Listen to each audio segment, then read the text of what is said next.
Yo guys, for today's video nga pala is may dumating na naman na bagong parcel sa atin at excited talaga akong buksan agad ito. Dahil ito lang naman yung hinihintay nating latest version of Mountain Peak Everest Pro Chameleon Color. At kung makikita nyo ay talaga namang balot na balot ni seller yung ating parcel na para bang ayaw niya itong pabuksan. Pero habang palapit ng palapit at malapit ko na ngang mabuksan ang item na ito is parang nagtataka na ako. Dahil parang ibang kulay yung nakikita ko habang binubuksan ko ito. Pero nagpatuloy pa rin tayo sa pag-unboxing. Nang totally ko na ngang mabuksan ang parcel ay nakita ko na parang iba nga talaga yung kulay nito.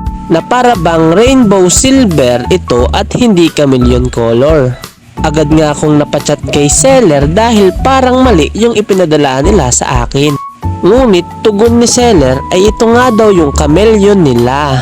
Nakakalungkot ng isipin pero hindi natin nakuha ngayon yung gusto nating kulay. Pero guys, kayo na ang humusga kung chameleon color ba ito o rainbow silver.